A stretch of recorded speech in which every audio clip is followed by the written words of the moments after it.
Assalamu alaikum and welcome to PTV World. My name is Fahim Bangash, and first of all, before I say anything else, a Merry Christmas to all of you who are watching there, because this is coming straight from my heart, because this is something really close to my heart, because every year, be it Easter, be it Christmas, I make sure that we, as part of PTV World, bring you the PTV World special transmission for be it Easter or Christmas or any other celebration or Eid for that matter, because this is a celebration, this is a happy occasion, and we as humans need these happy occasions as much as possible because of the times that we're living in, because these are difficult times. This is a difficult era of the world that we're living in, because we have a lot of catastrophes, a lot of disasters, a lot of wars, a lot of crises.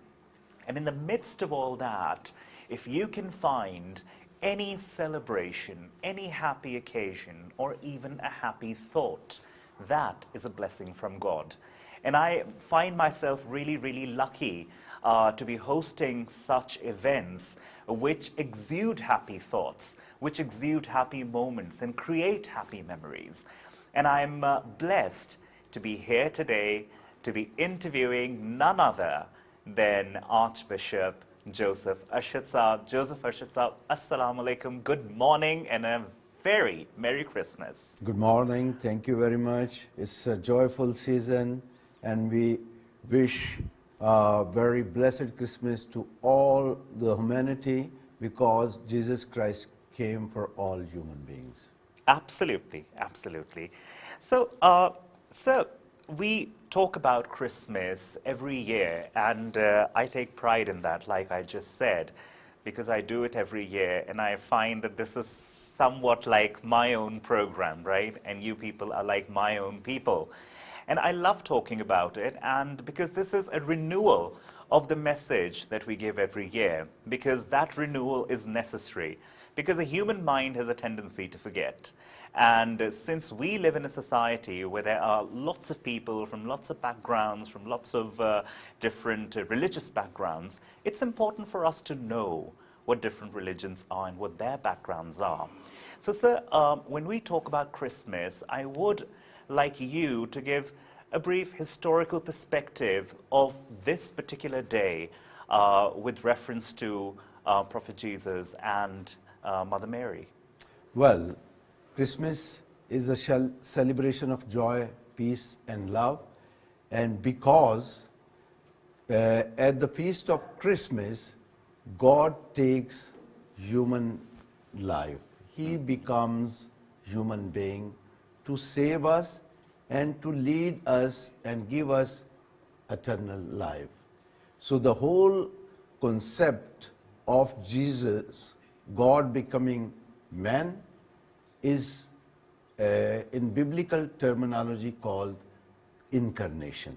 God becomes man for human beings to be like us, to be with us. You see, when Jesus is born, first of all, the angels are singing in heaven.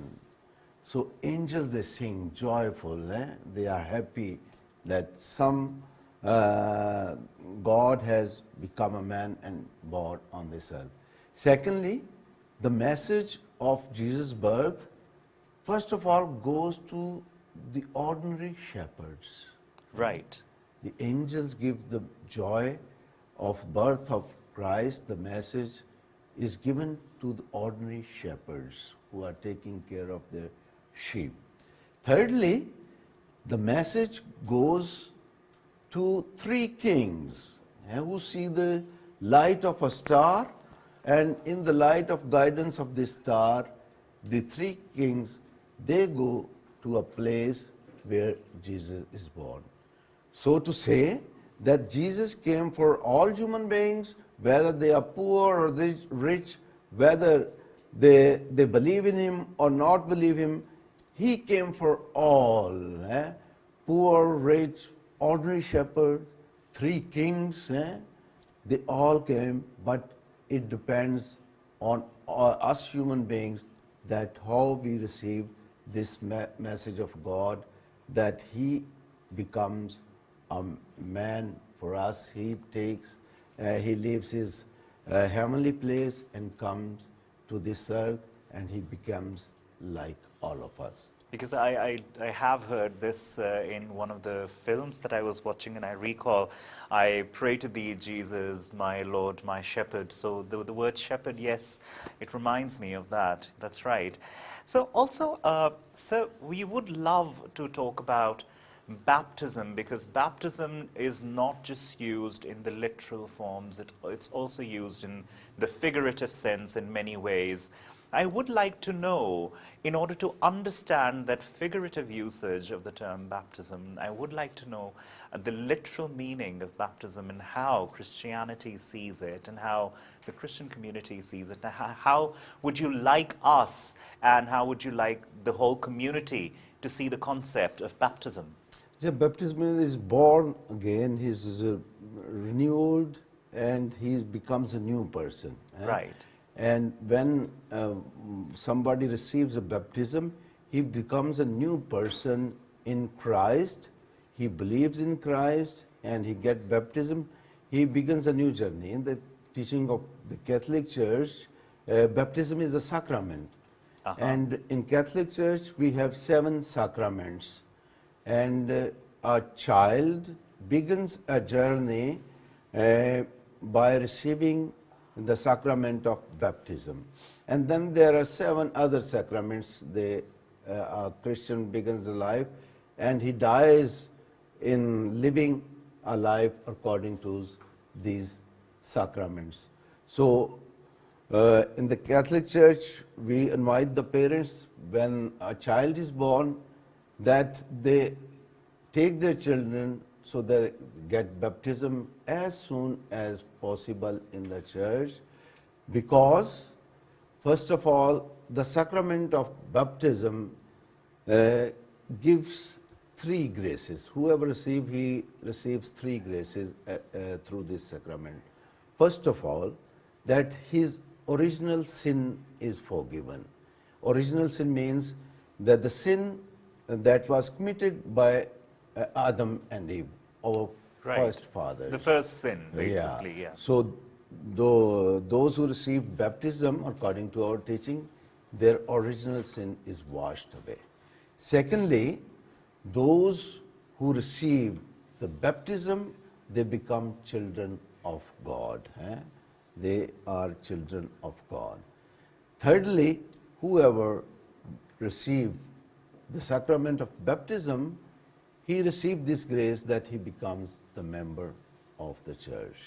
And that's why we stress that as soon as the child is born, the parents should take it to the church so that he can receive the baptism, and he began his journey as a child of God, and he begins this journey with the grace of God. And so what's the process of being baptized?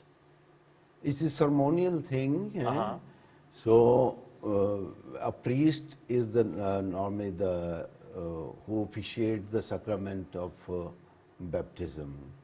So there are different symbols they are used in baptism. The water is one thing, renewed, reborn. Then holy water, as they call it. Holy water. Then the white cloth, that without sin, he is remain without sin. The candle, so that Jesus is the light, and you also become a guiding light. Shine like a light. So Lovely. These are the ritual elements which we use in our liturgy of baptism. And being baptized is basically a necessity for anyone who perhaps wants to become a Christian, and for all the babies who are born. Yes. Right. All those, sometimes the adults who are convert, or they are not aware, or they are late to receive the baptism. So we stress the children, as soon as they are born, be taken for sacrament of baptism. But an adult can also receive baptism in the church. And for my personal information, obviously, all the religions, they have different subsects. Now, I don't want to go into the details of that, but for instance, if one wants to change his or her sect, even then one has to be baptized for that. Though there are some churches whose baptism is accepted also in the Catholic Church, but there are sects that is not accepted. So, I see. So, but that the baptism can be given again. Sometimes when we register it, when one receives the baptism, it is registered in the church. I see. But sometimes, in any case, if this register is lost and the document is not available, so it can be given a conditional baptism. So once again, he can be baptized. Right, right. So before I move on to the whole family life as far as Christianity is concerned, I would like to ask you a little personal question. I mean, since you have so many duties, being the Archbishop, on the special eves like Christmas or the Lent, how do you spend it? Do you not miss your family? Because you are wholeheartedly involved in the service of the people, the Christian community, the poor people, the sick people. What about your own family? Let me say that in the Catholic Church, the priests are celibate and a bishop is also a celibate person. Right. So we already have taken upon us this life by leaving all the families behind, family members behind, and we focus in serving the people. Right. So in Catholic Church, the priests or the bishops, they live a celibate life so that they can fully dedicate themselves to serve people and to take care of people in the society or in the church who are in need. And what about your parents, your brothers, sisters? Do you not miss them on the eve of Christmas? Yeah, we miss them, but they call us, they telephone us because we have to be at the service of people at Christmas Day because there are many different services are held on Christmas Day. So we are not able to give time to our family, but we are with the people and people are our family also. In the church, we call that this is our family. We are taking care in that you talked about the terminology of shepherd. Yes. So we are shepherds Lovely. in a way for our sheep. People are our sheep. And Jesus himself is called Good Shepherd, who has come to this world to take care of people and to guide them. Save them, Yes. to give them salvation. So Jesus is also called Good Shepherd. Lovely, lovely. Now, moving on, when we talk about the whole concept of marriage and the blessings, like if we compare, let's say, we have a document which is signed, a contract in the form of a nikah. What about in Christianity? How is the concept of marriage in Christianity? In Christianity, marriage is not simply a contract. It is a sacrament. Sacraments, the grace of God, where the marriage is sealed with the grace of God. So it becomes sacrament. So it is not simply a contract that we made and whenever it is needed, the contract can be cancelled. But it is a sacrament that is forever. And that's why there is no concept of Christianity of divorce. So in Christianity, the marriage is officiated in order to have procreation.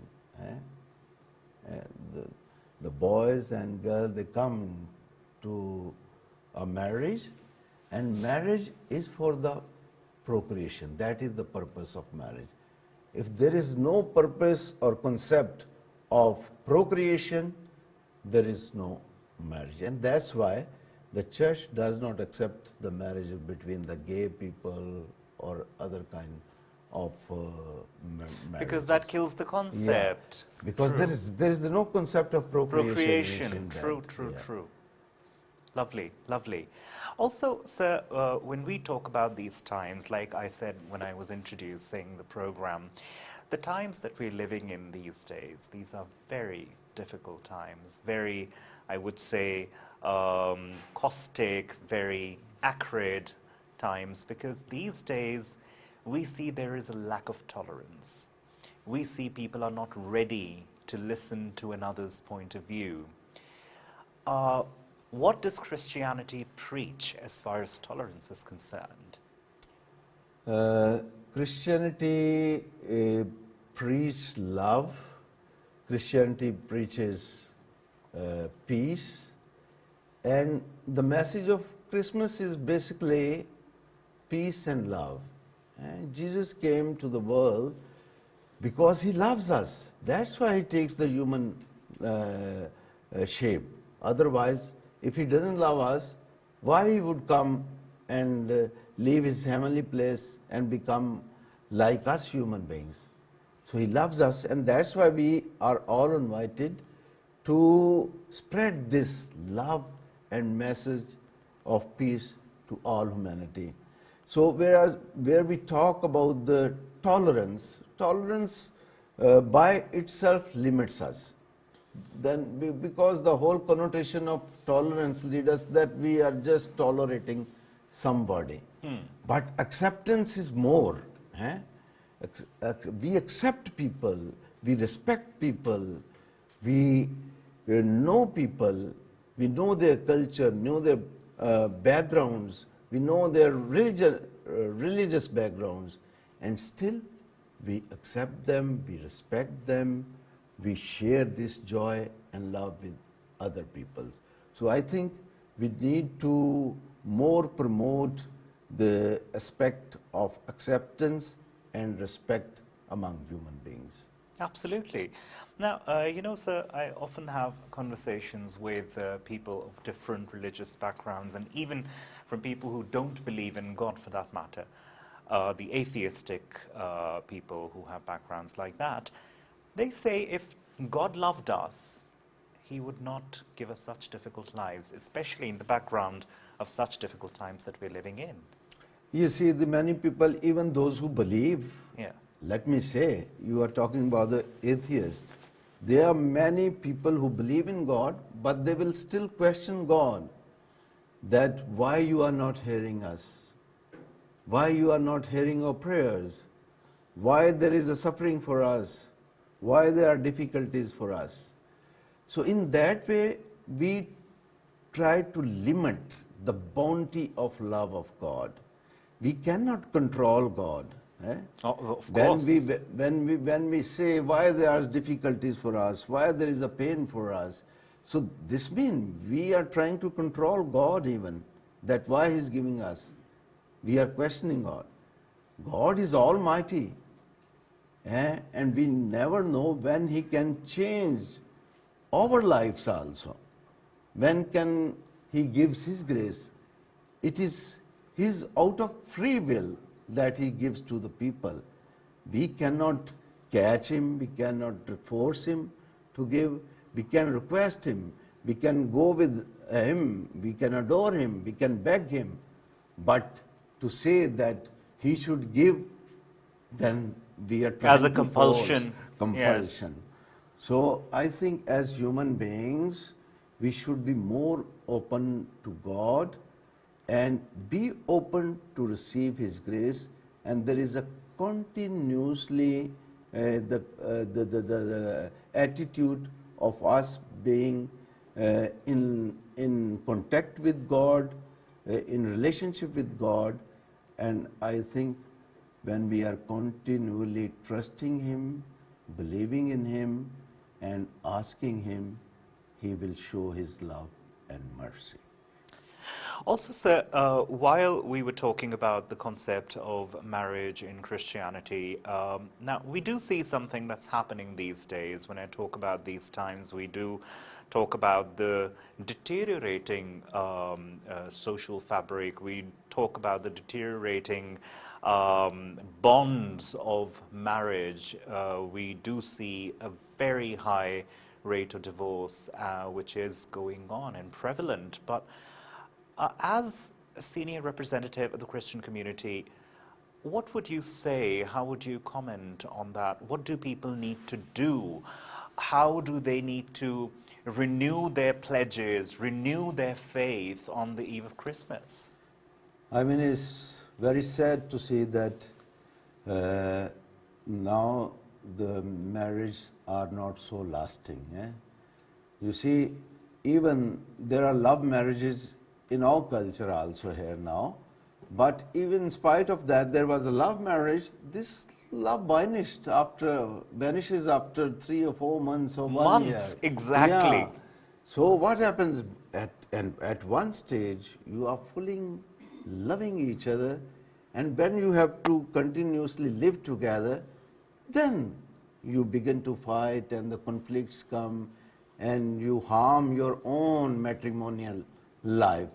So this means that today living together is becoming more difficult. Working together is even becoming more difficult.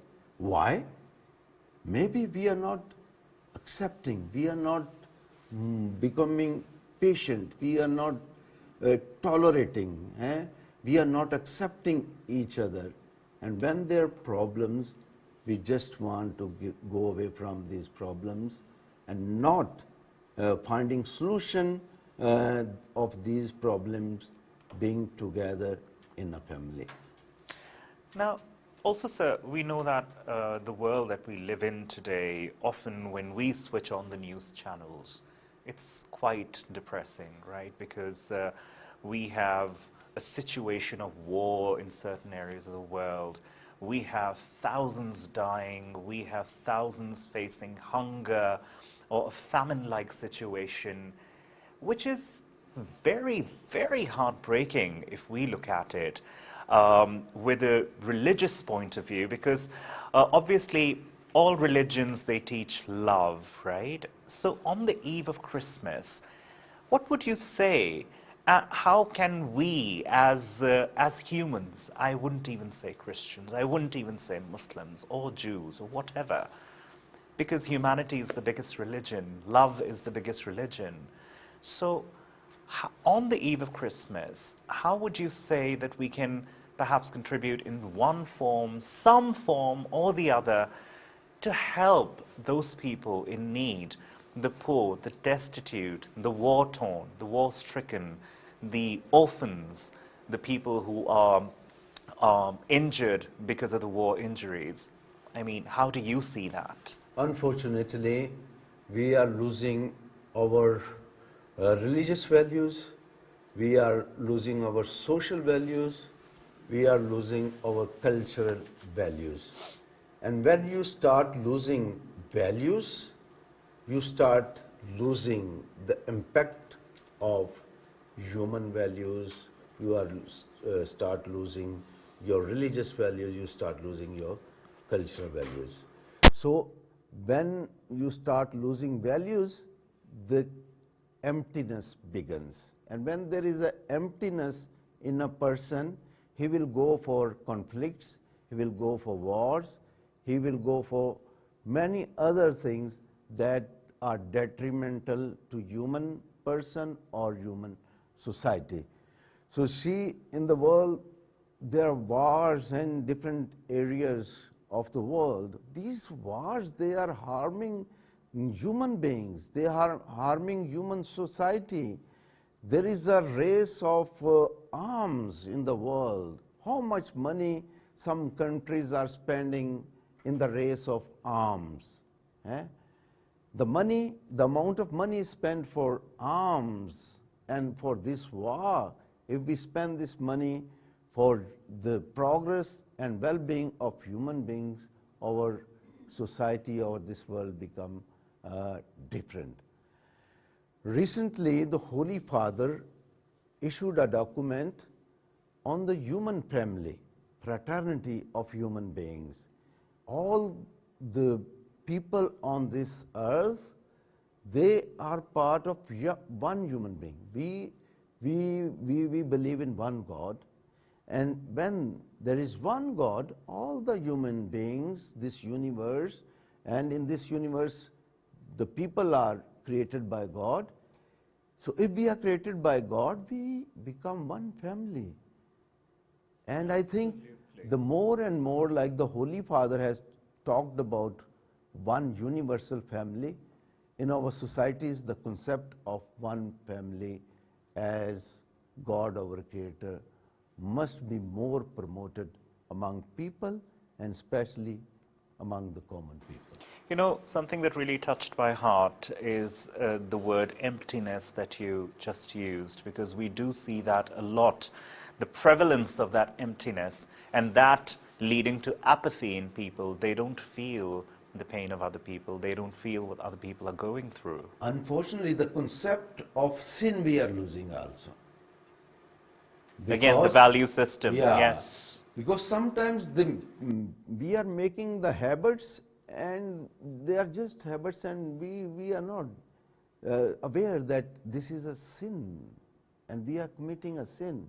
It becomes an ordinary routine, harming somebody, murdering somebody, killing people, damaging other people. It's become like an ordinary thing for us. But in fact, it is a sin to kill a human beings, to harm somebody for our own selfish motive. Of course. It is a sin. It is a thing that makes God unhappy, who is our Creator. So I think the society must come back and reflect upon itself, that we return to our values that are given by our religion, by our society, by our cultures. So having these human values, we can change and reform and renew our own lives. You see, in this Christmas season, we prepare before Christmas for 4 Sundays, and there is an Advent wreath. We light the candles, and there are 4 values from the Gospels which are given. They are attached to these 4 Sundays. So first Sunday, we teach our people the value of hope, that in life, in spite of difficulties, challenges, suffering, we should remain hopeful that God is with us. He will, if He has come to this world to save us, He will help us in these challenges of our earthly life. So we have to live our life with hope. Second value, the second Sunday of Advent, is of peace, that we should be peaceful people, and we should preach people. We should live in our families, in our societies peacefully. And third value is on third Sunday of joy, that we should be happy, we should be joyful in God who has created us. We should be joyful living in this earth. We should share this joy with other people. And especially the Holy Father once issued a document addressing the Christian faithful, that whatever responsibility we carry, or as a religious leader, we must serve people or fulfill our duties joyfully.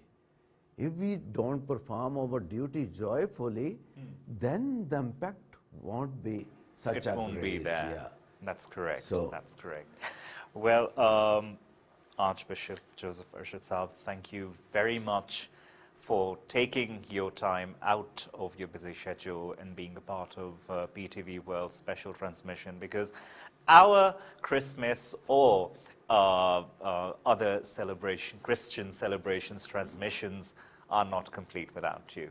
It's an immense pleasure to have you here, and thank you very much for being Thank you with us. very much. I am also so happy to be part of the PTV world, and especially when this program is held for Christmas season.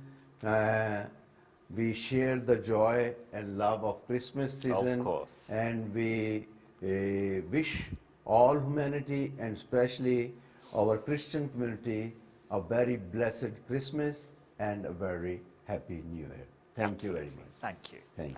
Now, viewers, don't go anywhere because the program is not over yet. We still have some more discussions to go with some more wonderful guests lined up in our special program.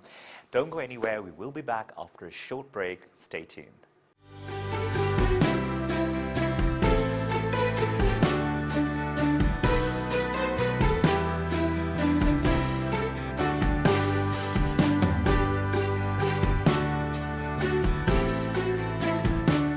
Welcome back, and once again, a very Merry Christmas to all.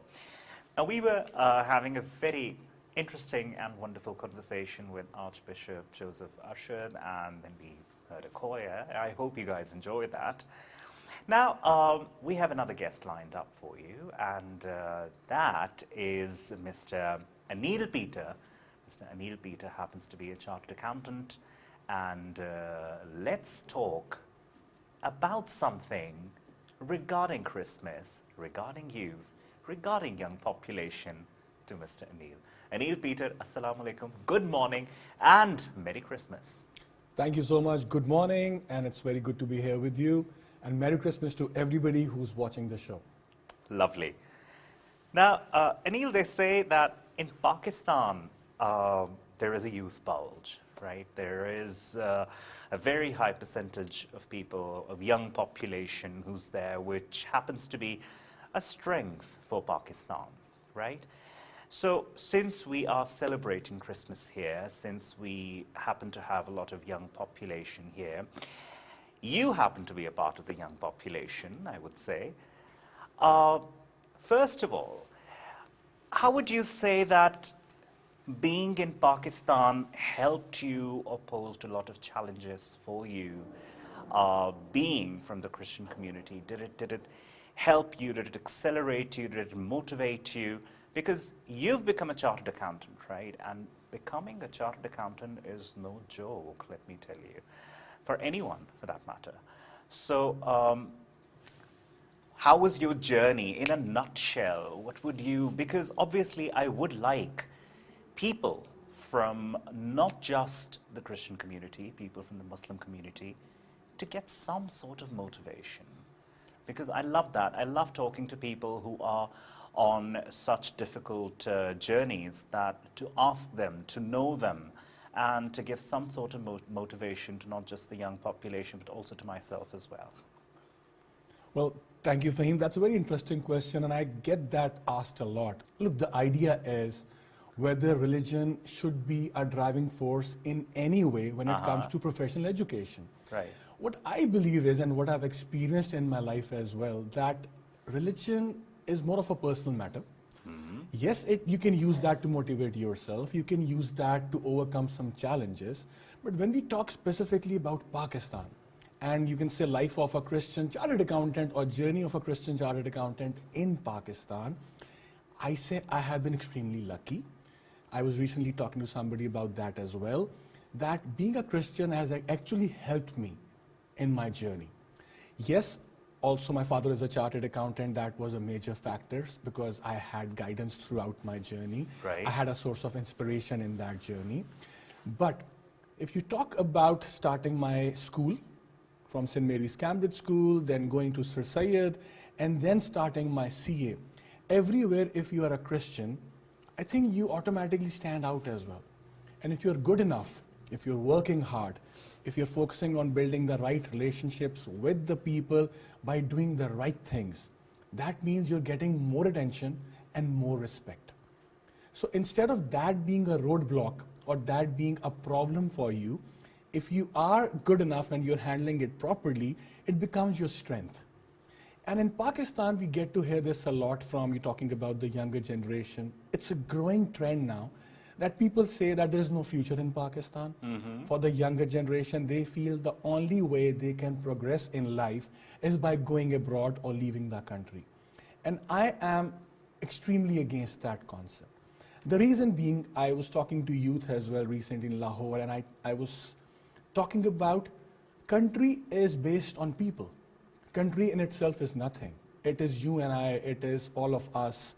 So when we talk about a country does not or cannot offer opportunities for the youth, it means we believe that we ourselves are not good enough to work hard or provide opportunities to the generations who are going to come after us. Beautifully said, yes. Being a part of Christian communities, celebrating Christmas, what message would you like to give to the youngsters of Pakistan who might be watching you right now? Well, the message for Christmas and a universal message of Christianity is love, as you said. And these days, I believe that that's something which we're really lacking. Because when we talk about love, it's not love for your parents or only for your siblings or only for your relatives or close friends. Love for humanity. Because when we talk about love for humanity, from there comes peace and from there comes satisfaction. All of this is connected, it's a chain. My message to youth would be, make sure that you are a person who loves fellow human beings. Competing with each other, trying to achieve more than others, that is something else.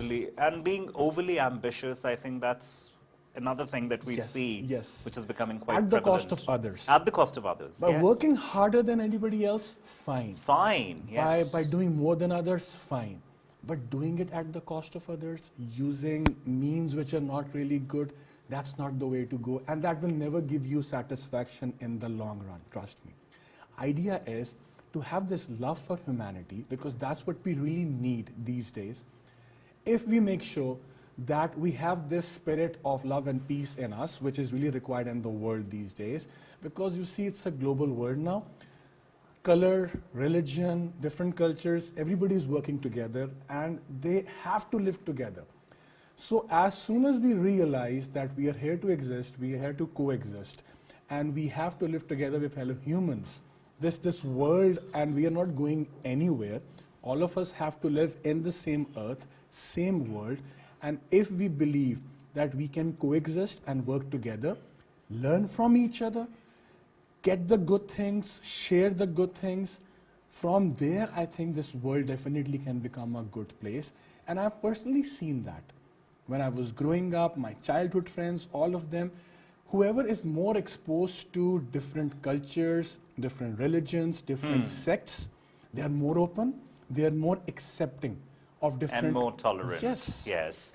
Well, Anil, it has been an immense pleasure talking to you. I wish we had more time because I still have a lot of questions that I would like to ask you. But then maybe some other time. And as we were having a little conversation, and Anil means a guiding star, but Anil, may you be a guiding star for many, for the upcoming generations, for the young population. And I wish you the best of luck in everything. Thank you so much for having me. Really grateful. Pleasure. Merry Christmas once again. Thank you to you too. And viewers, we are going to continue our conversations with two more guests. But before that, since it's a moment, a day of joy, let's sing something. Have a listen.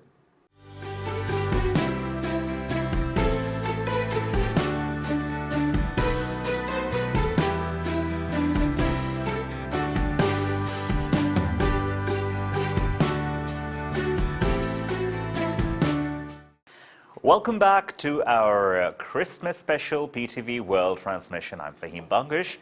Well, now the guest we have with us, it happens to be Sister Magdalene Yousaf.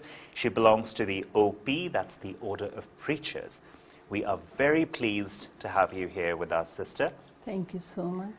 Now, Sister, since it's the occasion of Christmas, we do have some questions that we would like to ask you. Sure. Because obviously, we do see people mentioning the Advent wreath, right? Yeah. Advent wreath, yeah. So we would like to know what that exactly is, and what does it denote and depict, and what's the importance of it?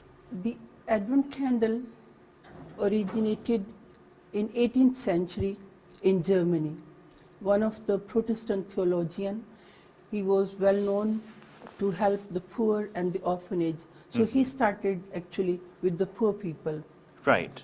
The Advent candle is round in shape. It has no beginning or end. It's decorated with greenery, which is the sign of hope. There are 4 candles on the Advent tree.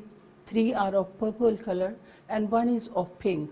Right. The 3 purple colored candles, they are the sign for repentance, for the time of prayer, and it also helps us to reflect about the coming of the Lord.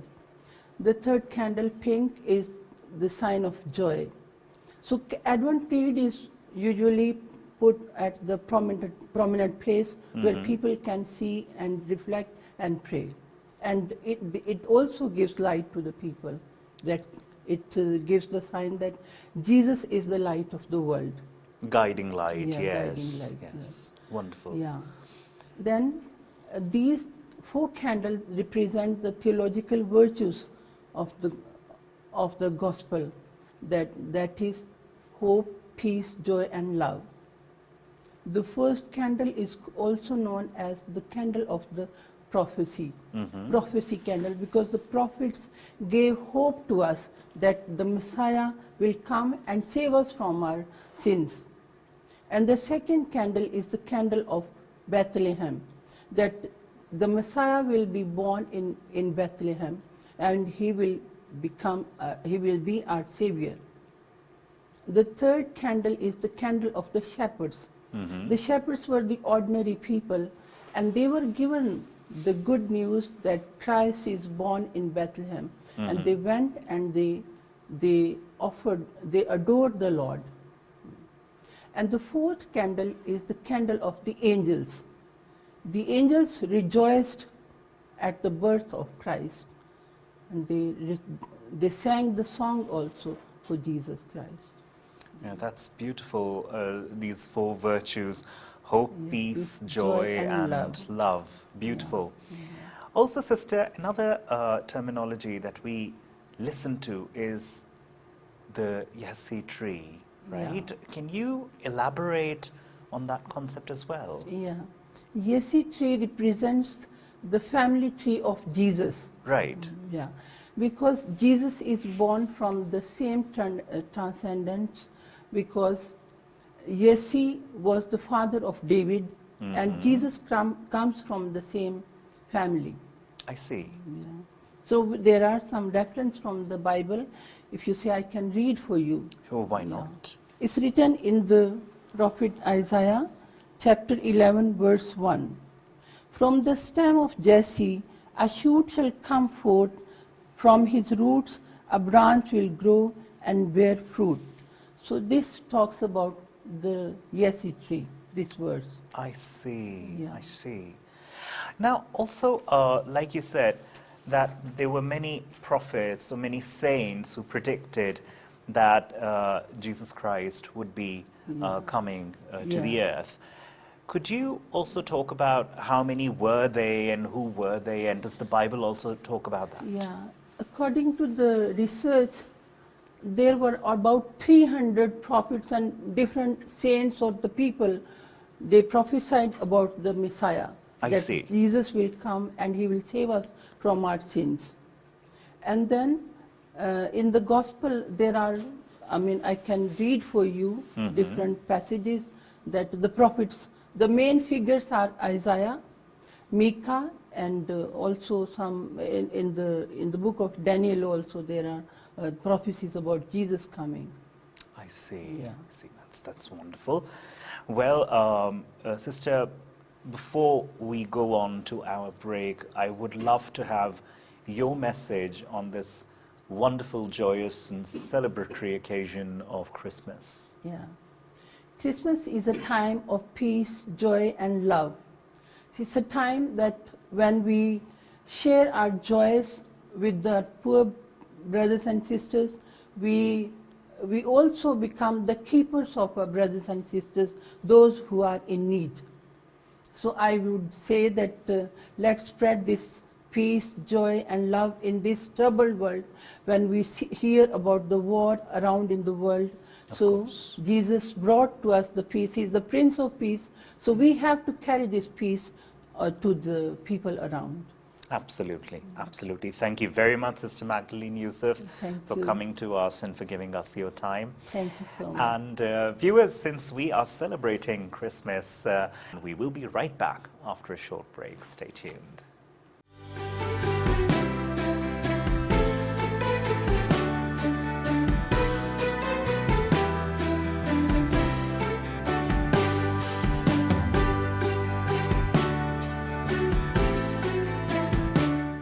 Welcome back and a very Merry Christmas. Well, this is the last segment of the program and, well, unfortunately, we don't want the joys to end, we don't want the celebrations to end, but unfortunately, every good thing must come to an end. But anyway, we have not ended yet. This is just our last segment. So the guest in our last segment is Dr. Nirmal Daniel. We're very lucky to have you here. We're very pleased to have you here, Dr. Saiba. Assalamu alaikum, Merry Christmas and good morning. Merry Christmas to you too, and it's my pleasure to meet you. Thank you very much. Now, Dr. Saiba, we know that you've done your medicine from China, you've had the exposure of different cultures, you've had the exposure of celebrating Christmas in different parts of the world as well. First of all, it's very heartening to see anyone, whenever I meet a doctor, I say it's very heartening because obviously people working for other people is something that I really, really cherish, and that's what you guys do, all the doctors for that matter. And I say it's one of the most difficult jobs in the world. It is. Yeah, because my wife too is a doctor and I can relate to that, believe me. So when it comes to Christmas, you have been in China, you have been in Pakistan, you've seen how it's being celebrated here. What differences did you find over there? How did you celebrate over there? Well, when I was in China, I used to celebrate it with my friends. So they were Muslims, but there was no discrimination like that. Like we used to celebrate Eid with them and they used to celebrate Christmas with them. Wonderful. Yeah, we used to exchange cards, we used to gift each other things. So it was very lovely, it was a good experience. Lovely, lovely. And being a part of the healthcare system in Pakistan now that you're practicing, do you also give presents, and are you as close with your patients as well when it's the Christmas Eve, Christmas Day? Well, I have took leave for Christmas. It's holiday. It's supposed to be celebrated with your family and friends. So for the whole year, I celebrate it. For the whole year, I give my time to my patients and my job and everything, but this day is supposed to be with family. Do you wish them when you get back to them? Yeah, I would. And has any patient ever given you a present that, okay, it's Christmas, let's give our doctor a present? Yeah, they give presents, but we usually don't accept. It's again professionalism, I think. And keeping that goal in your mind, you're doing your job, and I'm sure with that goal in mind, your job also gives you a lot of satisfaction. It does. Yeah. It does. Although it's very tiring, it's very mentally exhausting, physically exhausting, but it gives you immense satisfaction. But also very depressing because obviously since you work in the ICU, definitely it can get very, very depressing. It is, but when we work in ICU, when we take care of the patient or the patient gets better, we put our 100% effort to make the patient well. But it's up to God, like the life and death is up to God. Of course. But when the patient gets better, it's immensely satisfactory, I think. I'm sure, because this is one thing that I've heard from doctors, that when the patient gets well, that's a feeling that's out of this world. Yeah, that is, I can't explain it in words, that Yeah. it's very good feeling. Oh, definitely. Now, Dr. Saiba, we also have heard, since we have our sources, that you sing as well. Yeah, I do. On this joyous and happy occasion of Christmas, so why don't we listen to something celebratory from you? Yeah, sure. Please go ahead. Oh, come, all ye faithful, joyful and triumphant. Oh, come ye to Bethlehem. Come and behold him, born the kings of angels. Oh, come, let us adore him. Oh, come, let us adore him. Oh, come, let us adore him. Christ the Lord. Sing, choirs of angels, sing in exultation. Sing, all ye citizens of heaven above. Glory to Lord in the highest glory. Oh, come, let us adore him. Oh, come, let us adore him. Oh, come, let us adore him. Christ the Lord. Well, wonderful, Dr. Daniel. That Thank you. was, because, being related to music myself, I can vouch for it that it's very difficult to sing without music. Thank you so much. So, yeah, well done. Kudos to you. Thank you so much. So, in the end, Dr. Nirmal, before we wrap up the program, what message would you like to give to all the viewers who are watching you right now?